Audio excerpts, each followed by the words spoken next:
Magandang umaga sa inyo mga bro, it's me again. Welcome to another video. Ngayon mga bro, ipagpapatuloy lang natin yung naumpisahang kahapon. Kasi kung napanood nyo yung unang vlog ng Raider Generator, wala po itong busina, pero naayos na natin. So ngayon mga bro, ipagpapatuloy lang natin kasi yung signal light nito, yung kabila hindi gumagana, tapos yung indicator dun sa may dashboard hindi rin gumagana. Yan mga bro, kung mahilig ka sa mga ganitong video, bago natin umpisahan, kung hindi ka pa nakasubscribe, subscribe ka na and hit the notification bell para po lagi kayong updated sa mga videos na i-upload pa natin. So tara!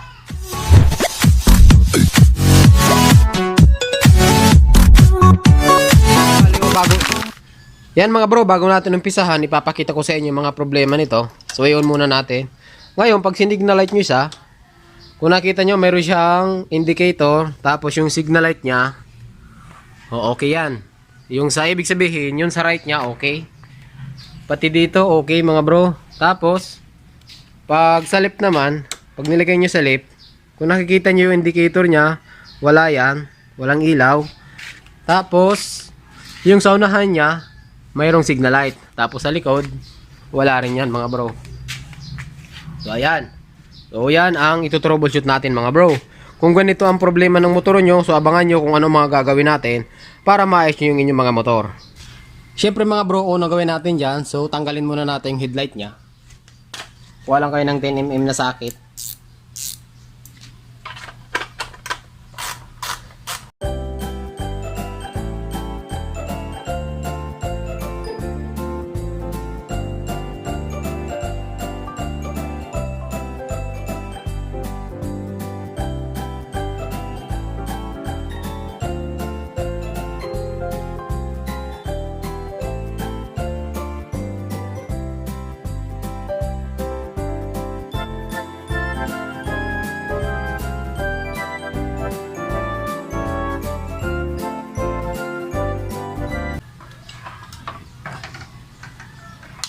Ayan. Tapos bunutin na muna natin to. Okay na mga bro. Pagka ganyan mga bro, ang ibig sabihin yan, pagka ganun ang problema, ibig sabihin yung flash relay natin okay pa yan. Nagkaroon lang siguro ng problema sa wiring. Ang unahin natin mga bro, yung sa puwet muna, tingnan natin kung busted na yung ilaw or sa wirings lang ang problema. Baklasin muna natin bro yung taillight nya para malaman natin kung busted ba yung ilaw. Kasi hindi mo natin babaklasin yung fairings. Malay mo yung ilaw lang pala yung busted na, kaya hindi na siya gumagana. Kaysa baklasin pa natin yung fairings nya, dun muna tayo sa pinaka basic mga bro, para konting trabaho lang. Kasi pag binaklas natin yung fairings nya, tapos ilaw lang ang problema, susahin ng oras. Ngayon baklasin muna natin to. Mayroong dalawang tornilyo lang yan. Gamit lang kayo ng Phillips screw.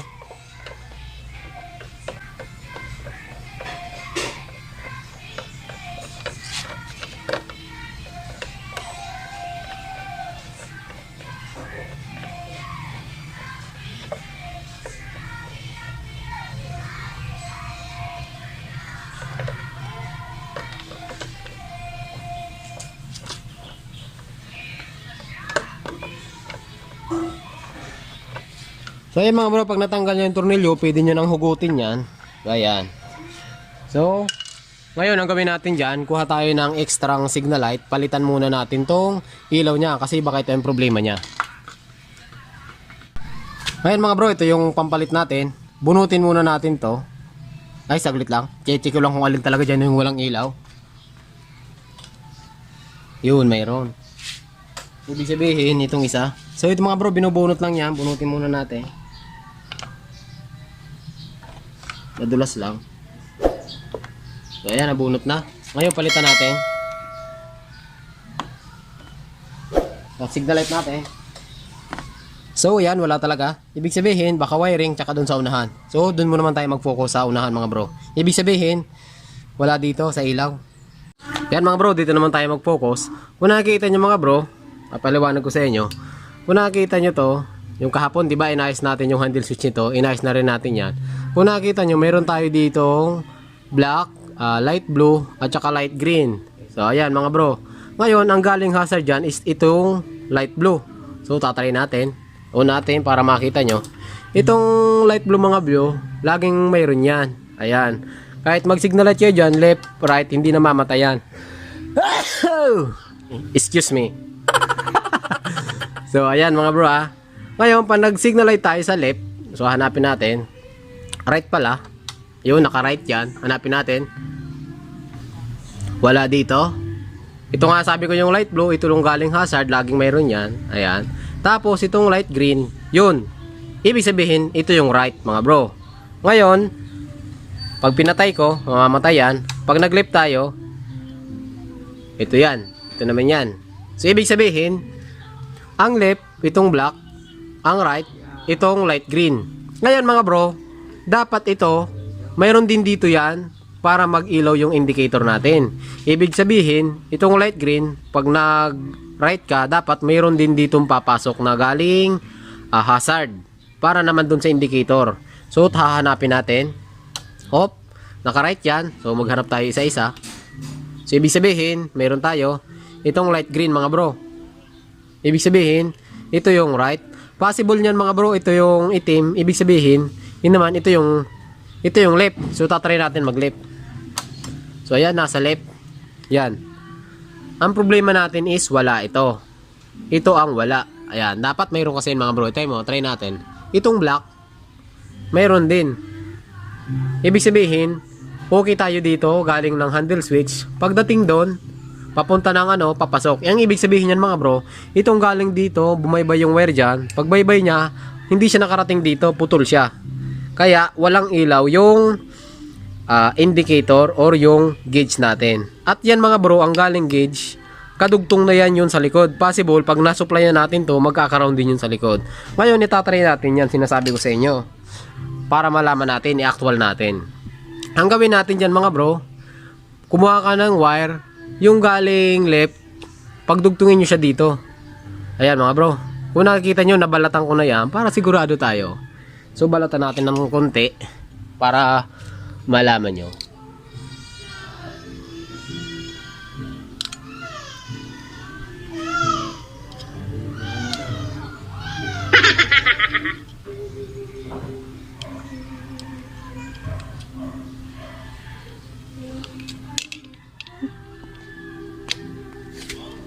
So ayan mga bro, nabalatan natin. So i-splice tayo dito ng isang wire.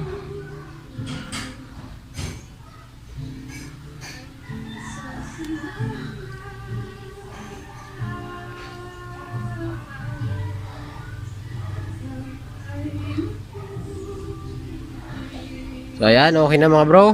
Tapos dito, dikit natin dito ha. Ito yung papasok ng gauge mga bro, dun sa display, papasok. Ito naman yung galing signal light, ay galing ng handle switch, left turn. So, i-splice natin dito.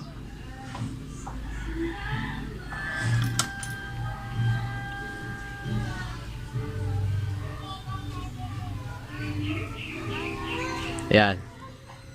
Ngayon, bago natin electrical tape, syempre, tatry muna natin. At baka mali yan, mag-electrical tape tayo. So, doble trabaho yan.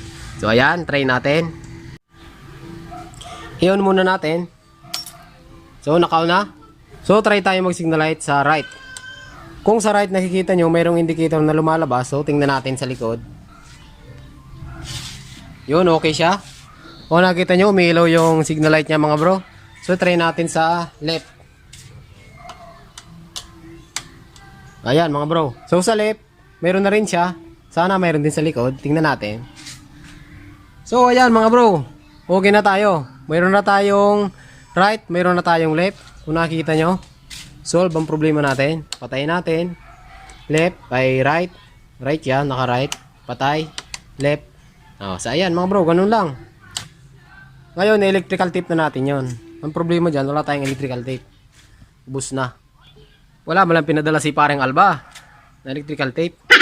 Ayan mga bro, ganun lang pala. So, electrical tape na natin to. Ang problema lang, wala tayong electrical tape.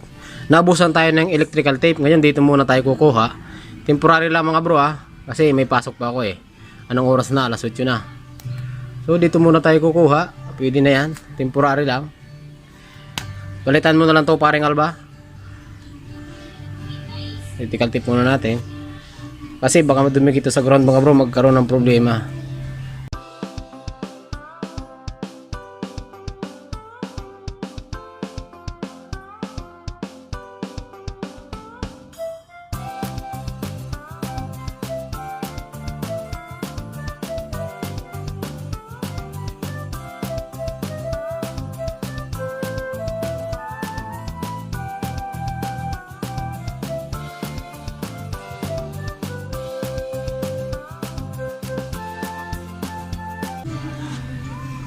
So, ayan mga bro. Okay na muna yan, temporary. Saka na natin ayusin. Kasi wala nga tayong electrical tape. Matapos yung mga bro, ibalik na natin yung headlight nya. Ibalik na natin to.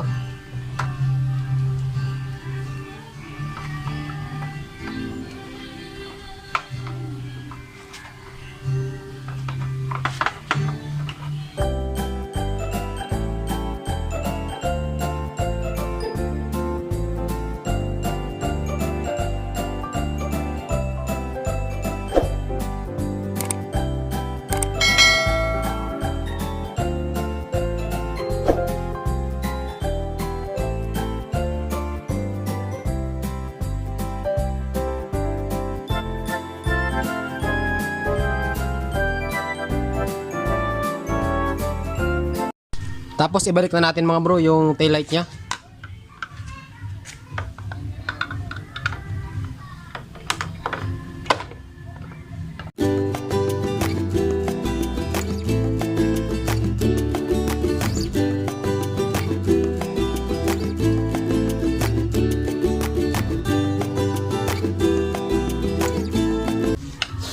Ayan, okay na. So yun mga bro, ganun lang po yung magto-troubleshoot ng walang signal light na motor. Napakadali lang mga bro. Ayan, kung meron kayong hindi naintindihan at gustong itanong, so huwag nyo pong kalimutan i-comment at sasagutin natin yan. So yun mga bro, thanks for watching.